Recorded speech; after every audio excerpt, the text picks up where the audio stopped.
Hello and welcome to the MHG podcast. As always, life could be a little bit miserable, life could be a bit dark, so we're here to bring you some light and bring you a bit of joy. I'm Bradley, once again joined by the newly home Stu. How you doing, Stu? Yeah, good to be off the streets, out of the cardboard boxes. Moved into my new house, fantastic, which is why I'm on this tiny little headset that's the crappy sound. But dulcet tones. But yeah, absolutely fantastic. Very happy. Yeah, it's not our fault the podcast shit this week. No. I don't know about all the other weeks, but yeah, this week it's technical. Or you can take no blame for any of it. No, not at all. I blame my parents for my poor genetics and being a bit of an idiot. But yeah, no, we're okay. Fair enough. So you're no longer in the streets? No. Oh, that's a shame. I liked your music. No, I knew you were going to go there. I knew it. As soon as I made a clarification of saying in the streets rather than on the streets. Yeah. I wonder where Brad might be going with this. Well, you're fit, but my gosh, don't you know it? I'm hot, man. Yeah. I am hot. Totally. Talking of hot, do you know what else is hot? What's hot? Stolen video games. True. Have you stolen many recently? Not recently, no. No, me neither. Did I ever tell you about the time I stole 2 Xbox games out of Tesco's accidentally, but on purpose? No, I don't think you did. So, there was at the end of in one of the trolleys I got. I went in. It was a good number of years ago. They had Grand Theft Auto 5, and I want to say Battlefield 4, possibly. Yeah. Not in their security cases, just left in a trolley. So I took the trolley, done my shopping, and didn't pay for the games because they was already in the trolley. I just thought they was empty cases, and I needed empty cases for just to fill out my shelf a little bit because I had a couple of cracked ones. So I thought, you know what, I'll take those. I think just display cases. Got out, put them in, and both proper full games with discs and everything. And of course, you took them straight back to the store and explained your mistake, didn't you? It's corporation, isn't it? Yeah, too right. You know, I'm taking from one corporation to that. I mean, it could technically be all my fault that Tesco's have decided to go, do you know what? Sod it. We're going to go for profits over making sure people can afford to eat. It could all be that one incident where I accidentally found a couple of games that I thought were just empty cases and stole them. Yeah. And now everyone lives in poverty and can't afford food, and it's all my fault. Yep, you were Typhoid Mary of that situation. The Typhoid Bradley, if you will. Yeah. Yeah, that sounds good. Full-on butterfly effect that one time. Yep. I'm going to go back and end up in a wheelchair or something. That's all I got from that film. He tried to fix his life and ended up in a wheelchair as a paraplegic. Yeah. I don't think that's how it ended, though, because then he walked. But he kind of pushed Amy Smart and went, I don't like you anymore, and they never met. And something, I don't know. Yeah. So it's a bad film.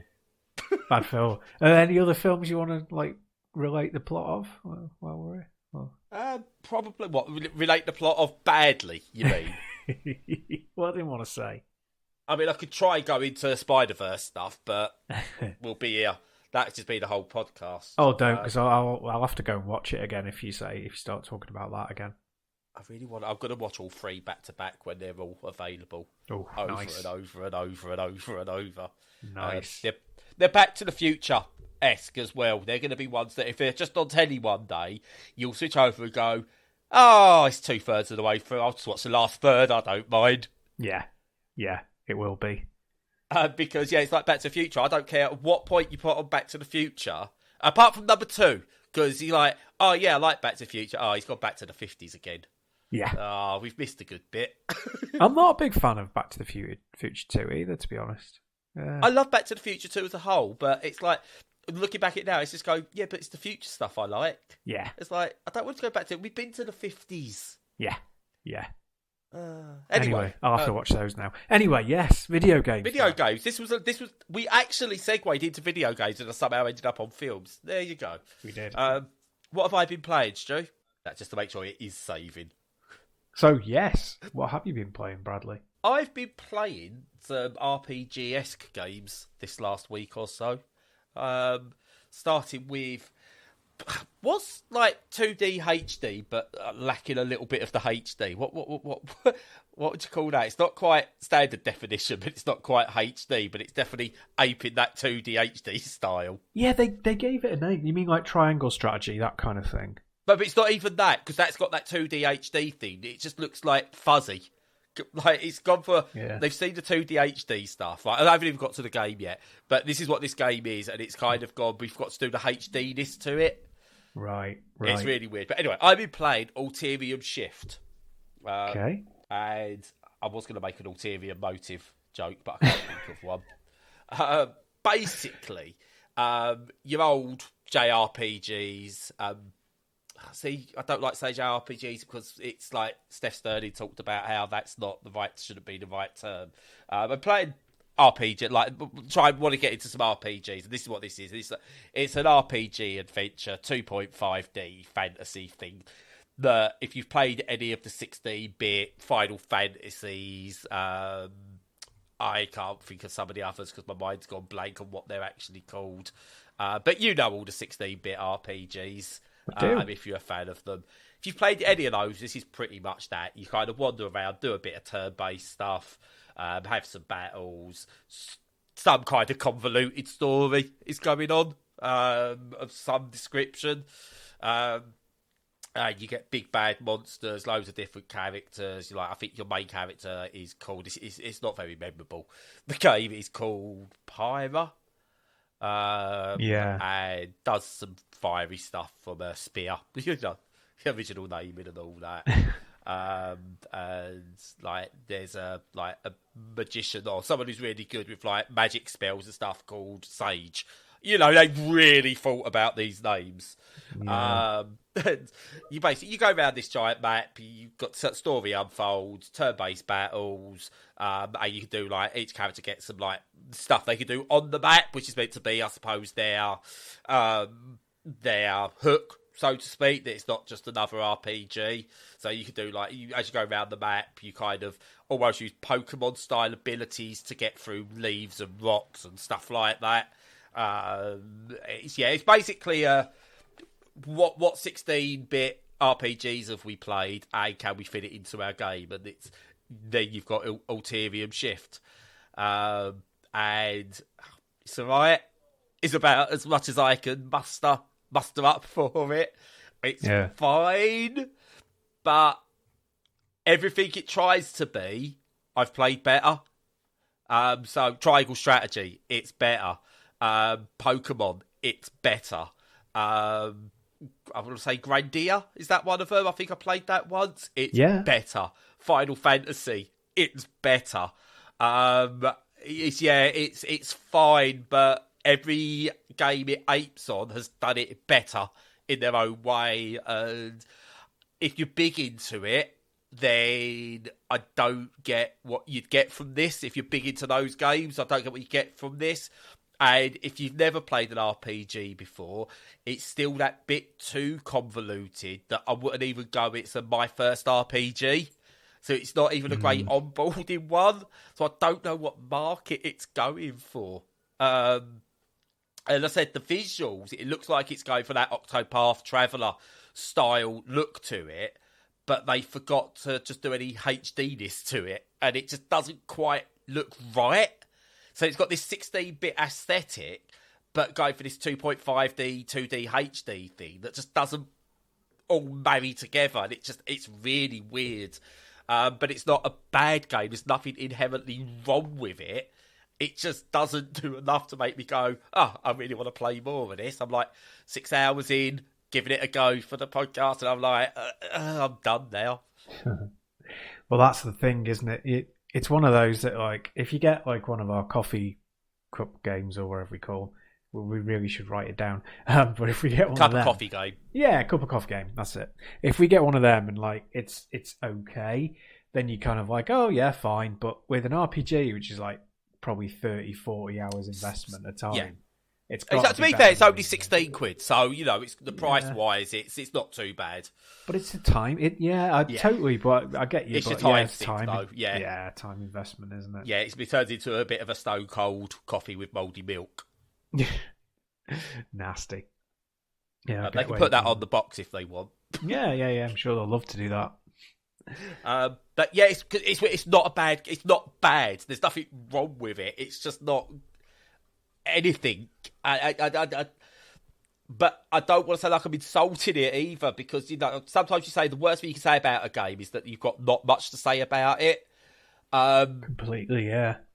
But it's obviously they put care and they care about this game, and there's inspiration, all over the shop. But it's just why, there's bits I can do like I can do in Pokemon. Well, play Pokemon because Pokemon does these bits better. The turn-based battles, I'm sorry, I've had more fun in like the older Final Fantasy games and like the newer Octopath games, and they're often on sale for like £25, and it's like I could get those for a little bit more, and I'm gonna get more game out of it. I could probably buy games around that same sort of price that would bridge that gap, but I don't want to see the end. And it's not often. I've played games before where I go, I think I'm done with it. I would like to see the end, but I think I'm done with it. So I might watch a YouTube video to catch the rest of the story or something on some of these games. This one, I don't think I could even care less. It's got branching storylines, and I'm like, I don't really care. Exactly. That's when you start thinking about that time investment, and you're like, oh, sod that, no chance. Yeah. And then I went back to playing other stuff that I've been playing, which I'll touch on very briefly at the end of before we move on to like some mental health chat of the podcast. Of other stuff I've really been playing, and I could rather do that. It's just it's fine, but there's no way I can recommend it to anyone. No. Not even, let's say, I could go to someone, if you've never played an RPG, give this one a go. Yeah. Or if you've played them all, give this one a go. It just doesn't do anything, and that's a shame. It's not even got a memorable name as well. That's... Yeah, it's a bit nothing, isn't it? I mean, I say that I couldn't remember the name of Grandia and some other 16-bit RPG, so don't take the memorable name stuff from me. I struggle to remember the name of some of the all-time classics, so take that as you will. But yeah, Chrono Trigger, that's a good one. It's a great name. That's a good one. Yeah, cracking name. See, there are loads of good ones out there. In fact, I might go. I can't remember the last Chrono Trigger I've played. Did one of them recently get a bit of a remake? Yeah, I think so. Or re-release. I might give that a go. Yeah, go for it. But what did get me on with this as well, found out that the Panzer Dragoon remake got released on Steam, and you could get it for £1.74, so I picked that up. Oh, that's pretty good. There were some problems with controls with that one, but they might have ironed them out now. Apparently it's fine now. All the recent reviews are positive, so... Cool. For £1.74, I don't care. No. Too right. Yeah. But yeah, that's what was it? Yeah, Panzer Dragoon's really good, but that was Alterium Shift. Yep. What have you been playing, Stu? Yeah, no, well, like we've said before, you've got to be fair, and saying when something's not great is also fair. So that's cool. But yes, I have not been playing doing it. No, I don't either. Especially with a smaller company. Yeah. But I've obviously not been playing a great deal as I've been moving house and getting up at like 5:30 in the morning, shifting boxes around for a week. But I managed to fit in like one game because I wanted to test out my new broadband, which is really, really, really fast and cheaper than the stuff we were paying for before, because BT doing their horrendous practice of putting the prices up all the time. And I did. So I downloaded... who have you gone with, by the way?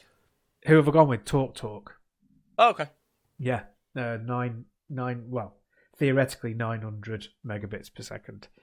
The fastest download I've had at the moment is 50 megabytes per second, which is pretty damn fast. That's about 500, isn't it? Ish.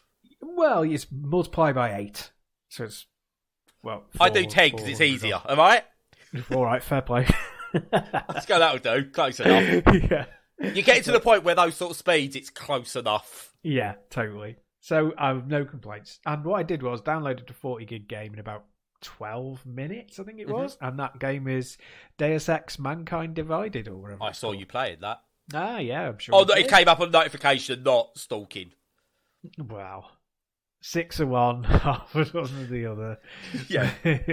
But yeah, so I've been playing that.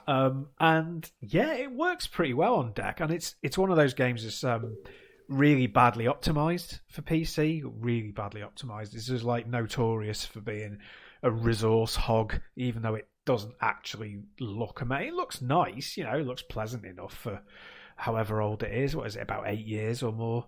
I reckon 10 to 12 years now. Is it even that long? Jeez, man. How it goes. Jeez. I'm just going to have a quick look. Yeah. Hopefully I can't spell Deus Ex.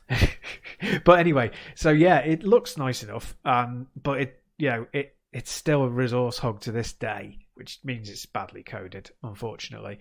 Very CPU bound, all that caper. I thought of a good analogy for things that don't use multiple cores and threads on CPUs, and that was like, it's like buying a horse, and you develop your game so that it's like, oh, you need to have a really fast horse to ride. And it's like, well, actually, I haven't got a fast horse, but I've got a team of slow horses, and they can go way faster. And they're like, no, we haven't got the harness for a load of horses. You just have to use one horse. And that's what limiting your CPUs is like, or something, I don't know. I'm very tired, Bradley. Very tired. But anyway. You lost me. Because I'm now trying to remember, did you say Mankind Divided or Human Revolution? Mankind Divided. That's 2016. Sorry, I was getting confused with Human Revolution, which was 2013. Yeah, I'm never sure which one is the sequel. I'm definitely Mankind Divided is the one where they added in microtransactions, weren't it, when after the fact, and made Steph Sterling really angry. That's correct. Yes. But so what's that? 8 years? Yeah. So yeah, it looks 8 years old, but it performs as if it's bloody Cyberpunk because it takes up that many resources. Anyway, but I got it running decently enough on the deck. 40 frame second frame lock, so I can't talk very well. And it works very well when you limit it to that, and looks pretty enough. And so far it's all right. It's more of the same. I've not really unlocked any of the better stuff to get on with. The stealth has been a bit kind of weird because it's got some really nice bits, and then like you come into a room that's full of enemies, and it's almost as if it's like, I'm trying to pathfind so that I can take them all out stealthily, but I cannot find a way to do it. And I think that's partly because I haven't got the augments to do it properly. But it's a little bit frustrating because it's like, if you give a stealth option, you should design things around so that you can do it, Yeah. And I'll compare it to not the Phantom Pain, but what was it called? The shorter version, the short one that came out before it. Ground Zeroes? Ground Zeroes, well done. I remember something. Yeah. Ground Zeroes is one of those where it's just so tightly designed. It's so excellent. Just this one compound, but there are loads of great kind of things that you can use, loads of variety, and just really well designed. And it doesn't really have that. And it's not because of the design of the levels. It's more to do with the number of enemies they chuck in and the speed of the enemies and things like that. But I'm not going to complain too much because, as I say, I'm not like all powered up or anything. But in terms of how it plays, it's fine. I think it was probably a bit overrated when it came out. I think it's no classic, and so far, because it's, as I say, it's more of the same. It's kind of very much like an FPS with a lot of Metal Gear bolted onto it. So it's all right, but it's no Dishonored, which came out way before it, and it's okay. It's a 6 out of 10 game, basically. So I'm looking at the moment. Also, do these count as retro yet? We're getting close, aren't we, where these games count as retro? Yeah. I mean, things have got a bit weird. I always used to say anything over 10 years was retro, but generations last so long now. We was on, like, PlayStation. Yeah. Almost. Yeah. So it's kind of like... What? I'll tell you what I will say. It's design language and the sort of tropes feel old. They feel old-fashioned, even though it's only in inverted commas 8 years. That they do feel old to me. Yeah. So what I was getting at anyway with this, the thingy version, the digital deluxe version, you can get for like £5.70 from Instant Gaming. Yeah. Is it worth £6 of your money? Oh, so far I'd say hold off. I'm going to carry on with it. I'm interested enough in it to carry on.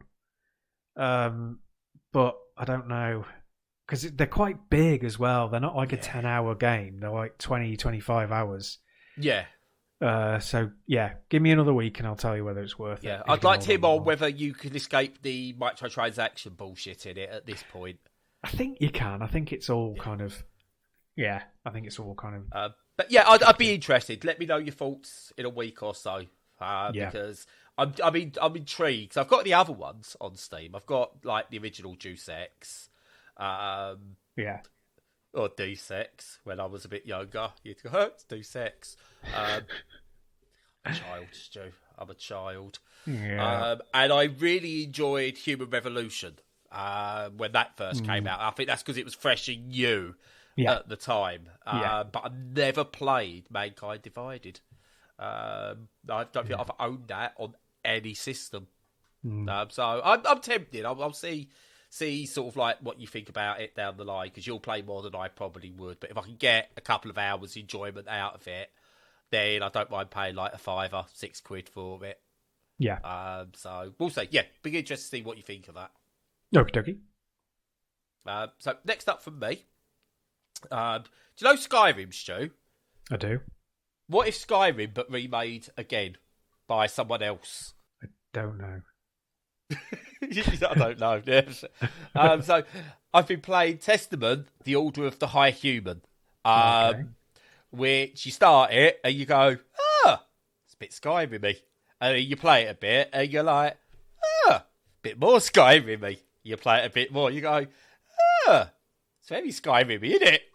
And yeah, basically it's a like you're this like post-apocalyptic fantasy world, and to be honest, like as a starting point, it's like really, really interesting. You're getting chased by this like really sort of big, I want to say demonic. It's not really demonic. It's like big fantasy, glowing, evil giant thing chasing you down. You're like, oh, got to run away, but use my powers, and then lose your powers, and you get a sword and bows and stuff like that, with which to fight. And but you could do like wall running and stuff. So it's like Skyrim, but with wall running in it. So you didn't know you always needed that in your Skyrim.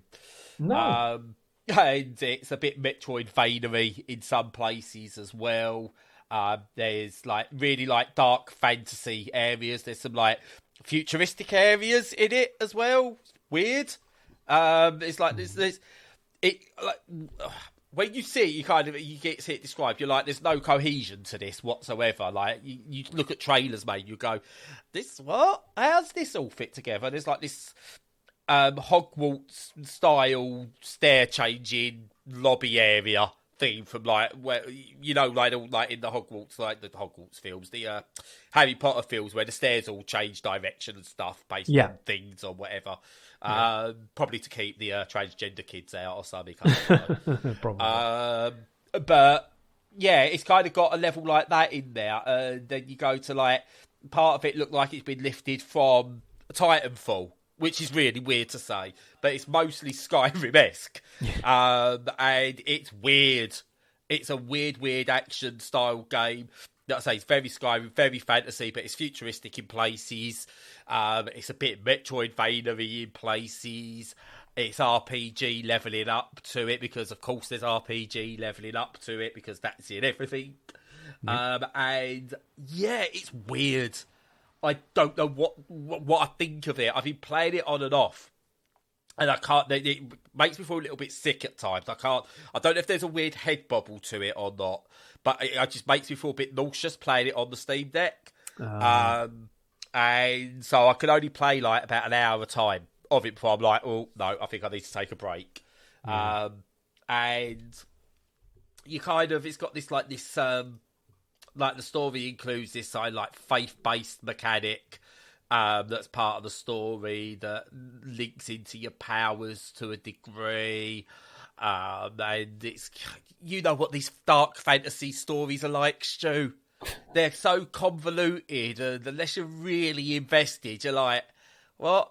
I mean, I couldn't even tell you what Skyrim was about, or any of the Elder Scrolls games. All I know is you go out into a world and do missions for people, and it's big. That's all I know about those games. Whereas Fallout, I know that's a comment on, the way our society's going, and with the nuclear fallout, and this is what will happen with the world, and the corruption starts again, and everything. I get all that with Fallout. Skyrim, Elder Scrolls, dark fantasy, orcs and stuff, innit? And so it's got to be doing that right, because I don't get the story at all. but the gameplay's fine. It's fine. It's not Skyrim. It tries to differentiate itself from Skyrim in terms of playability by adding a bit more action, like adventure-y, action-y type things in there, and a lot of backtracking, Metroidvania style things, but without it being boring to do. Like, you're not going over to one side of the map and then going, oh good, my next mission that I now get access to takes me all the way over there. It's kind of structured well. But I don't know if I'm enjoying it, or I'm still just at that, it's a bit Skyrim-y phase, or not. So, I mean, I think I stuck about 10 hours in total to it, and I don't feel I'm all like much of the way through. So it's got that side all very much. It's ticked those boxes. And yeah, it visually looks okay. Runs well on the Steam Deck, considering what it is, and yeah, it's fine. It's fine. Fine. Okay. Yeah, I think that's the the theme of this week. It's fine. It's fine. It's alright. It'll do. Even your gamers, it's alright, isn't it? Yeah. Passes the time. I mean, mine was really kind of, because I've had a couple of goes at getting into it and never did. And that's partly because it's got this really, really long intro section, which is like an extended kind of tutorial, and it lasts about an hour, and you don't even save. It doesn't even save properly all the way through it, and that's like really crap.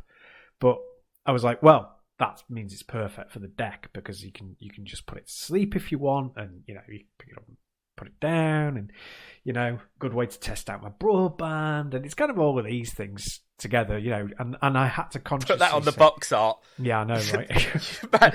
Deus Ex, Mankind Divided. It's a good way to test out my broadband. Yeah, high praise indeed. And yeah, so it kept me from Shotgun King for a few minutes. So it's doing something, but yeah, it's a funny one really, and I don't know. Yeah, this Testament thing, it looks like the sort of game, because I just had a look at it, that would be great in VR. Like, there's quite a few VR games like this. I think they've just gone, we'll go either orcs, in first person, you're in the world, fantasy world, or we'll go ultra sci-fi and you'll be in that kind of a world. Those are the two main genres that you get in like VR Assassin's games. Creed without the structure. Right, yeah. So it's just a bit, it looks all right, but I don't know.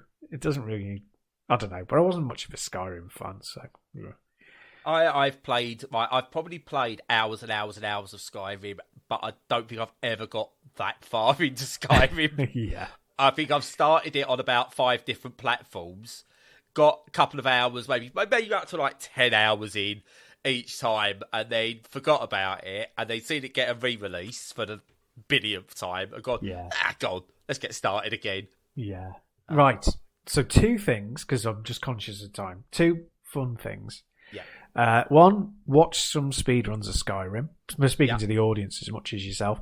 Watch some speedruns, because they're really good. They're like really interesting, how they min-max everything and use some glitches and things. It's, get us. How do you use glitches in a Bethesda game? There aren't any. It's perfect.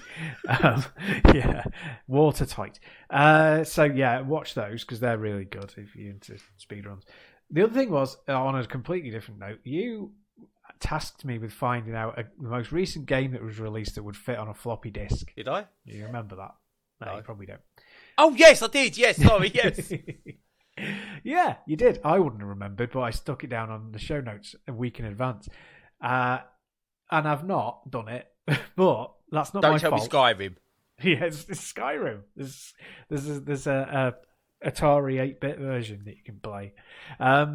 No, I haven't played anything. I haven't found out exactly how big the game is, but it's not my fault. I went to buy it, and there was loads of trouble with their website, and I couldn't buy it. So it was Street Fighter 2 on the Spectrum, but a brand new version, a brand new old version of Street Fighter 2 for the Spectrum.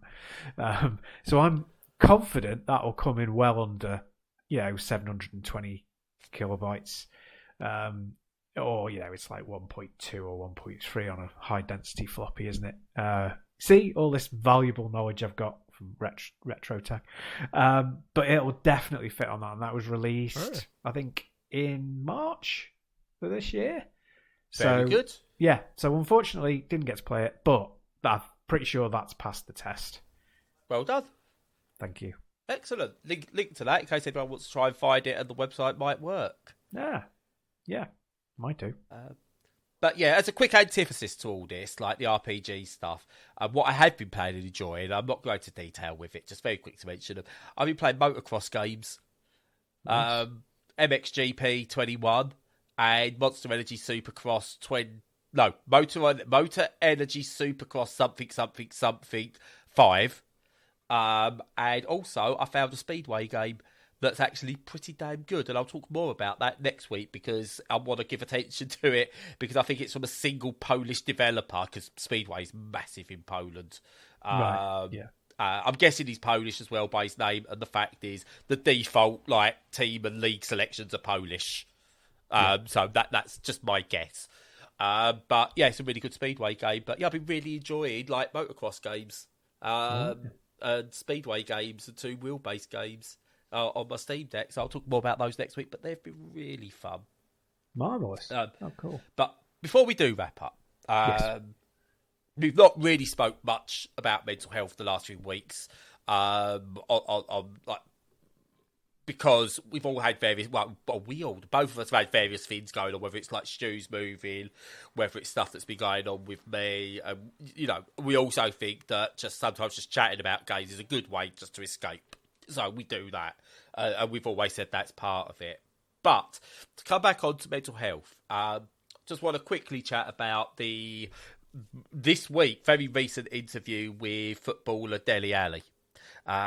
He done a sit-down interview with former footballer, now TV personality Gary Neville, and spoke about his mental health struggles, his addiction to sleeping pills, the sexual abuse he suffered as a 6-year-old, getting involved with selling drugs at 9 years old, I think it was, smoking at 7 years old, and basically what a harrowing time he's really had, and which led to him becoming addicted to sleeping pills, and it was such an emotional interview. You watch the interview, and Gary Neville is in tears at times when Dele Ali's talking. One bit, which again, this is my ADHD, and I think bit inappropriate, Gary, was when Dele Ali's talking about the time he got molested and he's struggling to get the words out, and he finally does it and breaks down a little bit, and Gary Neville, without invitation, goes and kind of touches him on the knee. It's kind of I get what you're trying to do to comfort him, but if someone talks to you about time maybe they was molested, don't go and touch them without making sure that's okay. Yeah. I know what he meant by it, and there's nothing bad, and no one else think that, but I'm looking at that, my ADHD's going, don't do that. He's just told you he's been molested as a child. He might not be comfortable with the touching, Gary. Yeah.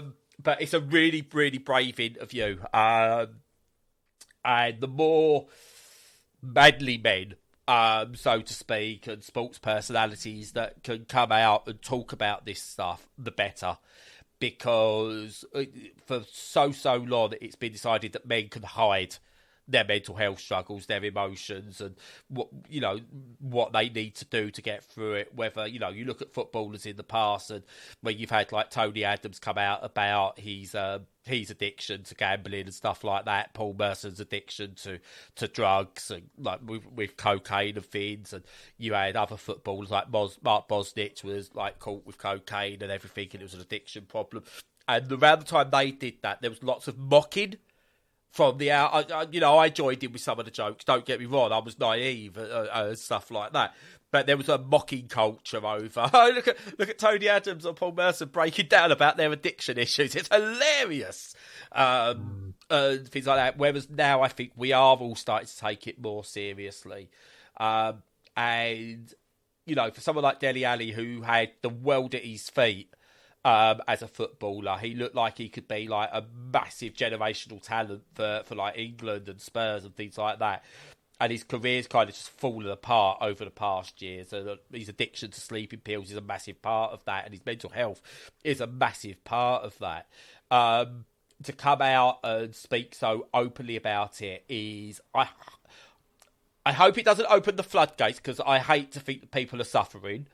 But I hope it does. I hope more people can just start to be honest about where they are. If they need, like, if a professional footballer or any professional sports person or anyone in any kind of situation goes, I'm struggling, I need to take a break from this thing I do, that they've got people around them, whether it's employers, friends, family, whatever, could go, that's fine. Because if you're talking about financially being able to do it, someone like a footballer, if they're struggling mentally and have to take a break, they can take the financial hit and can actually use that time to show, look, this is why it's important to take these mental breaks, why it's important to look after yourself, because they haven't got to worry about the money side of it. And I'm hoping that can have a knock-on effect. But Dele Ali, so brave. And I don't use brave very often because I think it's an overused word, especially in football. But what a brave person Dele Ali is to come out like he has. Yeah. Funnily enough, I was going to say the exact same thing about the term brave. I think it has been kind of overused a little bit, but it's certainly applicable here. I think it's crazy that however many years it is since Justin Fashanu, 30 years, I think, when he came out, that footballers are still not really allowed to talk about their personal lives and personal struggles and things like that. Sports people in general, not, but particularly quote unquote masculine sports like that. They have like toxic masculinity based around them, and I'm not saying that's all that football's comprised of, but there's a lot of it kind of in the background as well. But yeah, so. Just an incredible thing to do, really. And it's when people talk about having a platform to talk about these things, how I envisage that is like building some scaffolding, and like the brave people who do that, you can then use that scaffolding to get up to where you need to be so you can talk about it. And them kind of planting that flag in the ground. I know I'm mixing my analogies now, but them planting that flag so that you can do it or other people can do it, I think is incredibly selfless and brave. And because, he doesn't really get any benefit out of this other than perhaps some mental health relief of being able to talk about it finally. But really, it's giving to other people. It's as much about giving to other people as it is about, giving to yourself, really. Yeah. Yeah, I totally agree with you, and that makes loads of sense. And it's it's I hope what it does, it allows more people from all walks of life, especially those who aren't in the public eye, to be able. And I know there was this campaign a couple of years back, like about talk to a mate or something like that, but it was still over masculine about it. Yeah. And it was very much, you can't always talk to a mate about your issues. I get what it's trying to do, those sort of campaigns and stuff like that. But I often find it harder to talk to people I know and love and respect and stuff like that about my issues. Because you've then got to look them in the eye at some point. I can't because I'm blind, but you've got to be around them. You've got to go. You kind of go, are they going to be comfortable with it? You have those fears about you anyway. That's nothing to do with masculinity. It's one of those fears. It's like if I say to Lorraine, like, "Oh, this is how I'm really feeling at the moment," is she going to feel that there's something wrong, or is she going to use that back at me at some point, or feel she can't say stuff to me because of that, etc., etc., etc.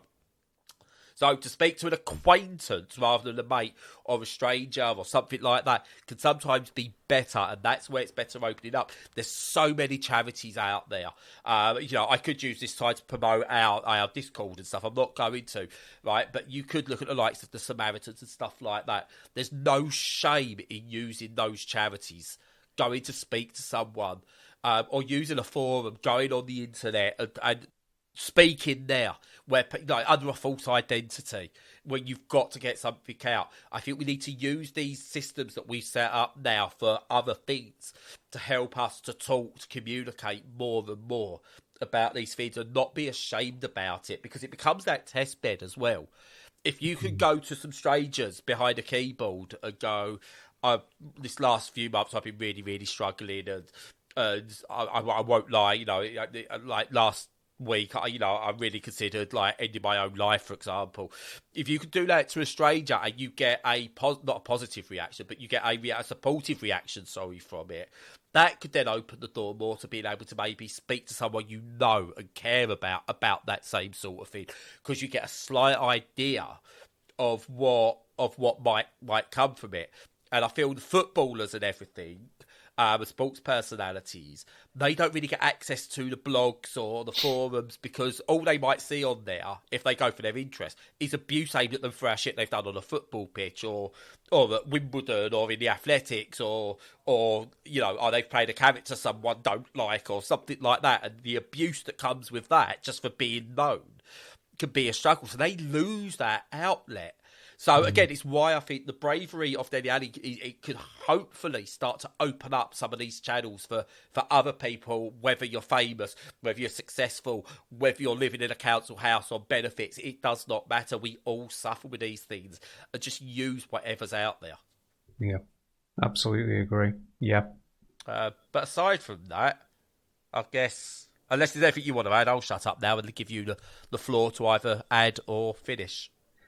I That's just my agree. pillow talk as well. Dirty bugger.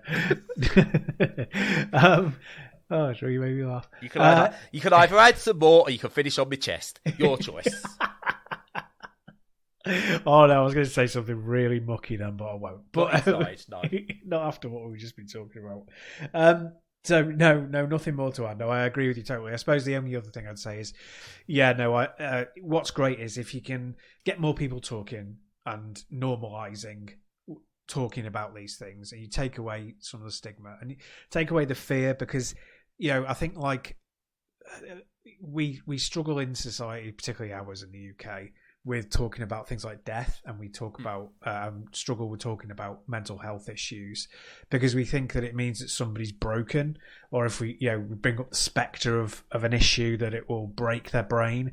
And the thing is like, when you go through the grieving process, or you've got a mental health issue, you've already had that breakage, and you're already in the process of living with the pain, or mending the pain, or having somebody help you mend the pain, wherever you are in that kind of process.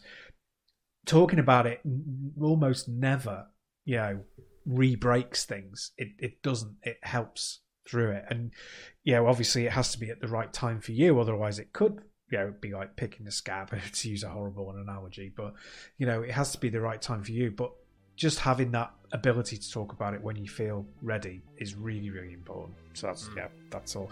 But other than that, yes, hopefully this was of some use, and as Brad alluded to, join us on our Discord if you'd like to chat more about these sorts of things, or anything at all. But like they said, it's very important to have an outlet with people that you might not necessarily know to talk about things. But other than that, catch all our content on the socials, and in the meantime, until next week, stay safe and stay sane.